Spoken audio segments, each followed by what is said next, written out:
자, 오늘 우리가 함께 들여다볼 이야기는요, 바로 사도 베드로의 마지막 편지입니다. 거의 마지막 숨결이 담긴 유언 같은 메시지라고 할 수 있죠. 로마의 차가운 감옥에서 이제 곧 죽음을 앞둔 그가 남긴 글이거든요. 이게 그냥 단순한 편지가 아니라는 거죠. 여러분, 한번 상상해 보세요. 만약 세상에 딱 하나의 메시지만 남길 수 있다면 여러분은 무슨 말을 하시겠어요? 이게 참 심오한 질문이죠. 마치 부모님이 어린 자녀한테 마지막으로 꼭 해주고 싶은 당부가 있는 것처럼 베드로에게도 그랬던 거예요. 남겨진 교회 공동체에게 이건 정말 반드시 해야만 하는 이야기가 있었던 거죠. 베드로 본인도 자기 시간이 얼마 안 남았다는 걸 알고 있었어요. 편지에 직접 이렇게 썼거든요. 나의 장막을 벗어날 것이 임박했다. 여기서 장막이라는 건 자신의 육신을 말하는 거겠죠. 그러니까 곧 죽는다는 걸 직감한 거예요. 이제 겨우 한 30년? 그 정도밖에 안 된 아주 어린 교회를 보면서 내가 유언처럼 꼭 두 가지는 당부하고 가야겠다. 이런 마음이었던 거죠. 자, 그럼 그 당부의 내용이 뭐였을까요? 그 핵심에는요, 당시 교회를 정말 뿌리부터 흔들고 했던 아주 심각한 문제가 자리 잡고 있었어요. 뭐냐면 교회 안에 슬그머니 들어온 거짓 선생들, 이 사람들이 퍼뜨리는 아주 위험한 메시지 때문이었죠. 이 사람들의 주장은요, 들어보면 되게 간단하고 또 그럴듯해요. 첫째는 이거예요. 예수님이 다시 온다고? 그거 다 사도들이 지어낸 이야기야. 소설 같은 거지. 그리고 둘째, 야, 세상을 좀 봐라. 역사가 시작된 이래로 세상에 뭐 바뀐 게 있냐? 늘 똑같았는데 앞으로 무슨 대단한 일이 일어나겠어? 하고 아주 날카롭게 비판을 한 겁니다. 바로 이 구절이 그 사람들의 냉소적인 태도를 아주 그냥 제대로 보여주죠.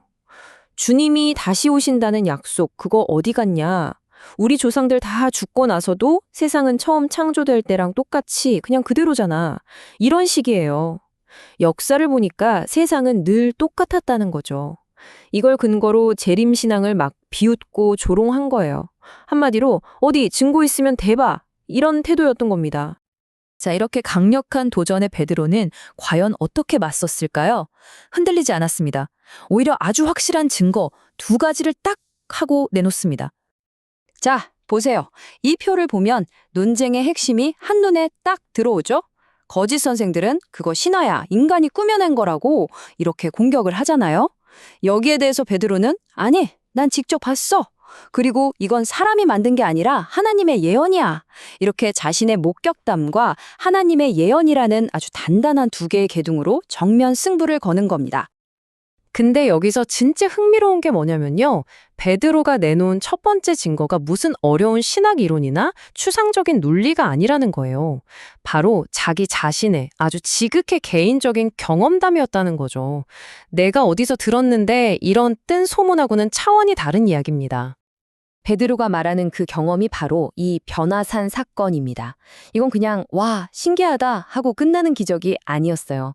뭐랄까, 일종의 예고편 같은 거였죠. 앞으로 이 땅에 왕으로 다시 오실 예수님의 그 영광스러운 모습을 베드로를 포함한 3명의 제자에게만 살짝 미리 보여주신 역사적인 사건이었던 겁니다. 그러니까 베드로 입장에서는 재림이 절대 꾸며낸 이야기가 될 수 없죠. 왜? 자기는 이미 예고편을 봤으니까요. 이건 확실한 미래였던 거예요. 자, 그럼 두 번째 주장. 세상은 늘 똑같았다는 말은 어떨까요? 여기에 대해서 베드로는 역사를 되짚어줍니다. 정말 그랬나? 하고요. 하나님이 어떻게 역사에 직접 개입하셨는지 똑똑히 보라는 거죠. 처음엔 말씀으로 이 세상을 창조하셨죠. 그리고 노아 시대에는 죄악을 물로 심판하셨고요. 보세요. 이렇게 과거에 개입하셨던 바로 그 하나님이 미래에는 불로 세상을 심판하실 거라고 선포하는 겁니다. 그러니까 세상은 변한 적이 없다는 말은 틀렸다는 거죠. 세상은 결코 그대로만 있었던 게 아닙니다. 근데 이쯤 되면 이런 질문이 나올 수 있어요. 아마 믿는 사람들도 속으로 한 번쯤은 해봤을 질문일 거예요. 아니, 다시 오시는 게 그렇게 확실하면 대체 왜 이렇게 오래 걸리는 거지? 왜 아직 안 오시는 걸까? 그쵸? 베드로는 이 찜찜한 질문에 대해서도 아주 명쾌하게 설명을 해줍니다. 베드로의 첫 번째 설명은 바로 시간 개념에 대한 거예요. 주님께는 하루가 1000년 같고 1000년이 하루 같다. 이 말을 오해하면 안 됩니다. 이게 하나님의 일은 인간의 1000년, 이런 수학 공식이 아니고요. 핵심은 이거예요. 시간이라는 것 자체를 만드신 시간을 초월한 존재의 시간표랑 그 시간 속에 갇혀 사는 우리의 시간표는 당연히 근본적으로 다를 수밖에 없다는 걸 우리가 먼저 인정해야 한다는 거죠. 그리고 이것보다 어쩌면 더 중요한 두 번째 이유가 나옵니다. 재림이 왜 이렇게 더디게 느껴지느냐? 그건 약속을 잊으셨거나 실패해서가 아니라는 거예요. 바로 하나님의 인내, 즉 오래 참으심 때문이라는 겁니다. 약속을 안 지키시는 게 아니에요. 오히려 한 사람이라도 더 돌아올 기회를 주시려고 그 자비로운 마음으로 참고 또 기다리고 계신다는 거죠. 와, 이거 정말 관점의 완전한 전환 아닌가요? 아니, 대체 그날이 언제냐고요. 날짜를 딱 알려주면 좋겠는데 베드로의 대답은 아주 명확합니다. 밤에 도둑같이 올 거다. 이게 무슨 뜻일까요? 도둑이 저 몇 시에 댁에 갑니다 하고 예고하고 오지 않잖아요. 바로 그거예요. 그러니까 날짜 계산 같은 거 하지 말고 언제 오지더라도 맞이할 수 있도록 항상 준비된 상태로 깨어 있으라는 아주 강력한 메시지인 거죠. 자, 이제부터가 정말 중요합니다. 베드로는 여기서 신학적인 논쟁을 넘어서요. 이 재림에 대한 믿음이 그래서 우리 삶을 구체적으로 어떻게 바꿔야 하는가 이 실천적인 이야기로 넘어갑니다.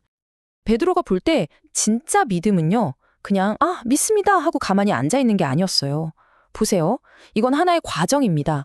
먼저 믿음으로 시작해서 거기에 덕을 더하고 또 지식을 더하고 절제와 인내를 더해서 최종적으로는 사랑에 이르기까지. 이렇게 끊임없이 우리의 성품을 발전시켜 나가는 아주 능동적인 여정이라는 거죠. 베드로의 이 편지를 오늘날 우리 상황에 한번 적용해 보면 어떨까요? 아마 사람들을 크게 세 그룹으로 나눠볼 수 있을 것 같아요.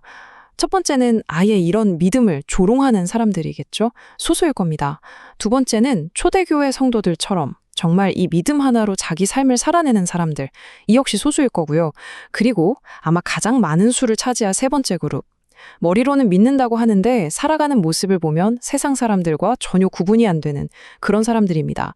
이걸 듣고 계신 여러분은 스스로 어디에 속한다고 생각하시나요? 결국 베드로가 남긴 이 마지막 메시지는요. 그냥 이런 사실을 알아두세요 하는 정보 전달이 아니었던 겁니다. 그건 하나의 도전장이었어요.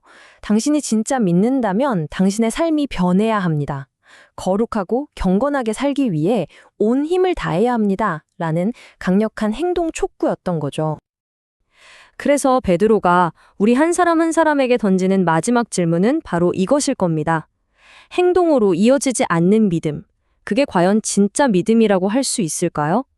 이 질문에 대한 답은 다른 누가 해줄 수 있는 게 아니겠죠? 바로 우리 각자의 삶을 통해 스스로 증명해내야 할 것입니다.